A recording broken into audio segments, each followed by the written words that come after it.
Bonjour à tous, bonjour chez vous mesdames et messieurs, bonjour mon après-midi, en tout cas ça dépend de l'heure à laquelle vous nous captez, surtout chez nous il est 15h30 et bienvenue à cette spéciale vidéo. Avant tout, surtout n'oubliez pas de vous abonner sur votre chaîne Gloria Juma TV et surtout appuyez sur la cloche de notification pour ne rien manquer de mes différentes vidéos, en tout cas des coachings, de mes différentes vidéos de motivation, de mes différentes vidéos où je touche plusieurs sujets liés à ce que nous vivons, liés donc à la réalité quotidienne.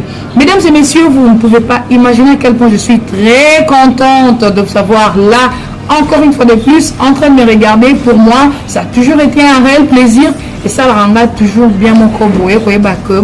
Je suis congolaise, donc voilà, un peu de lingala, donc ça me fait toujours plaisir. It's always a big pleasure for me to know that you there, so just a big pleasure for me. Mesdames et messieurs, aujourd'hui nous allons parler d'un sujet un tout petit peu triste. Aujourd'hui, nous n'allons pas parler de l'amour. Je sais que vous adorez l'amour. Ouais, qui n'aime pas l'amour. Mais aujourd'hui, malheureusement, nous allons parler d'un sujet un tout petit peu triste. Et le sujet en question, c'est le rejet. Avant de commencer avec cette vidéo, je vais vous faire marrer. Je vais vous raconter une petite histoire. Vous savez, ma mère avait très souvent l'habitude, lorsqu'on préparait les haricots, ok, j'espère que les Africains, où il y a des gens comme moi qui aiment les haricots. Alors, que faisait-elle? À chaque fois qu'on préparait les haricots, lorsqu'elle triait les haricots, qu'est-ce qu'elle faisait? Elle mettait de côté des très mauvais haricots qui étaient sales. Et elle ne préparait que de bons haricots qui étaient vraiment en bon état.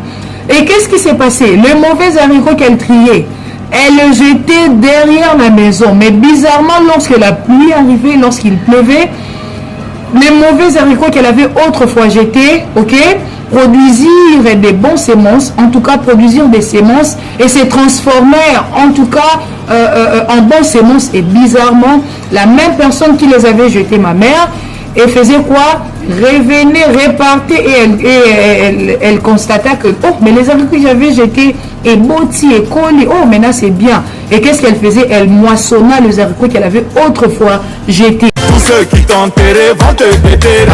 Tu as la grâce de Dieu sur toi. J'espère que nous tous dans la vie, ça nous est déjà certainement une ou deux fois arrivé. Moi personnellement, ça m'est déjà arrivé d'être rejeté. Le rejet, j'espère que c'est inévitable. Oui, puisqu'on ne peut pas quand même être aimé par tout le monde. Le rejet, ça fait partie de la vie. Moi personnellement, ça m'est déjà arrivé d'être rejeté. Donc, le rejet, c'est tout à fait normal. Ça fait partie donc de la vie. Mais le rejet, il y a un problème. Lorsqu'on est rejeté, il ne faut pas en fait se laisser attendre, oui, puisqu'on est rejeté. Puisque non, ça nous arrive tous d'être rejetés. Sur le plan personnel, c'est-à-dire même dans Bolingo, vous pouvez vous réveiller un bon matin et votre petit ami ou petit copain vous dit, ben, à partir d'aujourd'hui, je ne veux plus de toi, ne m'appelle plus, et puis voilà. Les rejets même sur le plan professionnel, vous pouvez débarquer, boum, une fois comme ça au bureau et puis on vous dit, voilà, vous êtes licencié, voilà, vous êtes viré. En tout cas, le rejet, ça fait partie de la vie. Ça nous est déjà presque tous, d'une manière ou d'une autre, avoir été rejetés. Mais en tout cas, c'est important de ne pas se laisser atteindre. C'est-à-dire, puisque vous êtes rejeté, vous vous jetez dans une de ces angoisses, vous déprimez, vous avez presque envie d'en finir avec votre vie. Le rejet, ça fait partie de la vie. Alors, il y a une chose, mesdames et messieurs. Moi, en tout cas, ça m'est déjà arrivé, enfin, selon l'histoire. À qui est-ce que c'est déjà arrivé après soit un coup d'une rupture avec un copain ou une copine et voilà, vous vous réveillez comme ça un bon matin, voilà, les gars ou la go vous dit, voilà, à partir d'aujourd'hui, je ne m'appelle plus, je ne veux plus de toi, et puis voilà, la personne vous rejette. Et vous vous demandez, mais pourquoi est-ce qu'elle m'a rejeté? Mais pourquoi? Nasalinini, qu'est-ce que je fais? Mais on vous rejette quand même. Mais Dieu, puisqu'il est un Dieu d'amour, et puis vous verrez que peut-être après cette rupture-là, vous vous rencontrez avec une belle personne, vous vous rencontrez avec quelqu'un qui vous permet de vivre encore une relation amoureuse plus, je dirais, extraordinaire. À qui est-ce que c'est déjà même arrivé que peut-être vous aspiriez à un poste, mais bon, malheureusement, ça n'a pas marché, et puis vous n'aviez pas pu décrocher ces postes, simplement. Donc, le rejet, c'est normal, ça nous arrive presque tous dans la vie. Mais en tout cas, il ne faut pas perdre espoir. Moi, je le dis très souvent dans mon quotidien que je ne suis pas fataliste. C'est-à-dire, je n'aime pas le fatalisme. C'est-à-dire le fait d'aspirer à un destin, donc comme avec cette personne, et si m'a quitté, ça n'a pas marché, cela signifie que voilà, avec une autre personne, ça ne marchera pas, c'est fini, non, c'était l'homme idéal pour moi, il répondait à mes critères, non, c'était le poste idéal pour moi, ça répondait vraiment à mes compétences, mais pourquoi ça n'a pas marché, non, mais c'est fini pour moi, vous êtes fataliste, non, je dois tout faire pour voilà, occuper ces postes, je dois tout faire pour avoir cette personne dans ma vie. Donc vous êtes fataliste, non. Il faut laisser ce qui arrive. Il faut laisser partir ce qui veut partir. Laisser venir ce qui veut arriver dans la vie.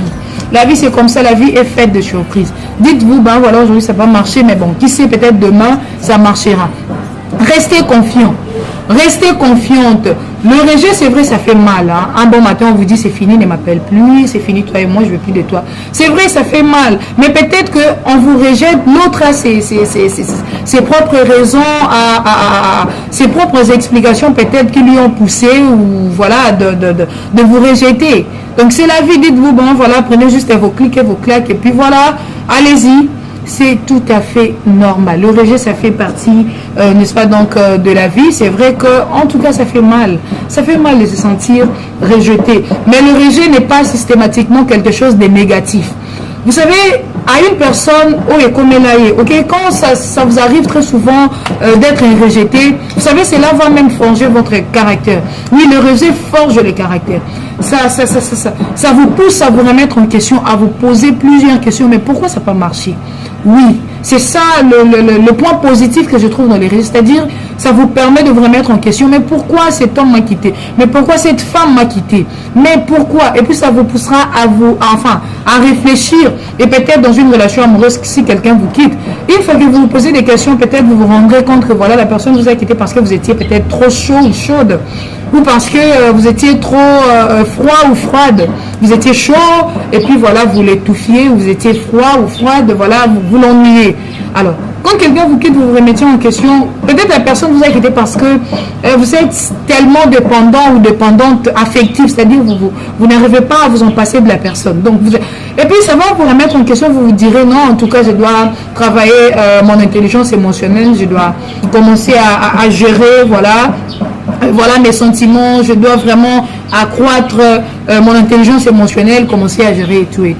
Non, mais pourquoi cet entretien d'embauche, ça n'a pas marché, on ne m'a pas pris? Peut-être que vous n'avez pas bien préparé votre entretien, peut-être, en tout cas, trouver quelque part. Vous remarquerez que non, voilà, dans l'entreprise X, on ne m'a pas pris ou prise parce que voilà, peut-être que voilà, je n'avais pas bien préparé mon test d'interview parce que, en tout cas, plus vous êtes rejeté, plus cela va forger votre caractère, plus cela va vous permettre, en tout cas, à vous remettre en question, à réfléchir pour, n'est-ce pas, remédier à ces problèmes. Mais rejet, c'est normal, mesdames et messieurs. En tout cas, toi qui es en train de m'écouter, peut-être tu as déjà plusieurs fois été rejeté. Dans la famille, personne ne veut de toi. Personne ne t'appelle pour avoir de tes nouvelles. Même, je ne sais pas moi, en amour, on te rejette toujours. Au travail, on te rejette toujours. Plusieurs personnes te rejettent toujours. C'est la vie. Dites-vous que c'est pas tout le monde qui doit vous aimer. Même Jésus, qui est le Fils de Dieu, n'avait pas été, Jésus n'était pas aimé par tout le monde. Il y avait des gens qui détestaient Jésus. Jésus, non, Nzambe. Balinga qui était, mais toi, comment? Non, mais franchement, comment tu veux que tout le monde puisse t'aimer? Quand on te rejette, dis-toi, bon, ça va, on m'a rejeté, bon, ça va, la vie continue, c'est pas grave. Je vais avancer. Il faut avoir un esprit fort pour savoir faire face à n'importe quelle autre situation. On vous rejette, dites-vous, bon, ça va, on m'a rejeté, bon, voilà, je vais continuer la vie, que Dieu me donne la force d'y aller, et demain, je trouverai quelqu'un qui m'aimera, demain, je trouverai un emploi, en tout cas, qui ira mieux avec moi, demain. Il faut rester optimiste, ne restez pas négatif ou négative, dites-vous que le meilleur reste à venir. Le rejet, ça fait mal, mais il faut faire avec. Il y a une expression que je dis, il y a des jours avec et des jours sans. Mais pendant des jours sans, il faut faire avec. Tous les jours, toutes les journées ne seront toujours pas roses. Il y a des jours comme ça, il y a de ces situations comme ça dans la vie qui nous arrivent, qui nous affectent et qui nous font mal, ces situations. Mais il faut faire avec, il faut dire à Dieu, Seigneur, voilà, c'est toi peut-être qui a permis à cela, donne-moi la force d'avancer. Dieu n'a que des projets de bonheur pour nous. Dieu, en tout cas, il n'a que de projets de bonheur. Quand quelque chose nous arrive, remercions Dieu et puis voilà, ayons le courage de continuer d'avancer et dites-nous que voilà, le meilleur reste à venir, ça ira mieux, c'est pas la fin du monde. Mesdames et messieurs, aujourd'hui, c'était juste encore une fois de plus une petite vidéo. En tout cas, question de réconforter quelqu'un. Question de redonner le sourire, l'espoir à quelqu'un peut-être qu'il avait déjà perdu, à quelqu'un qui a subi tellement de rejet. Laisse-moi te dire, toi qui es en train de me regarder, ce n'est pas fini. Peut-être tu vois que c'est fini, mais ce n'est pas fini. Peut-être c'est une toute nouvelle histoire qui est juste sur le point de commencer avec toi. Reste confiant ou confiante. Dis-toi, voilà, le meilleur reste à venir. Ça fait mal, oui, mais en tout cas, courage, courage, courage chez vous. Et moi, je suis déjà presque vers la fin de cette vidéo. Surtout, n'oubliez pas de vous abonner sur Gloria Djouma TV. Surtout, appuyez sur la cloche de notification pour ne rien manquer de mes différentes vidéos, des coachings. Dites-nous ce que vous pensez dans les commentaires. Vous aviez vécu une histoire, partagez-la avec nous dans les commentaires. En tout cas, dites-nous ce que vous pensez dans les commentaires. Commentez, partagez, likez, abonnez-vous. Merci beaucoup et on se retrouve juste à la prochaine.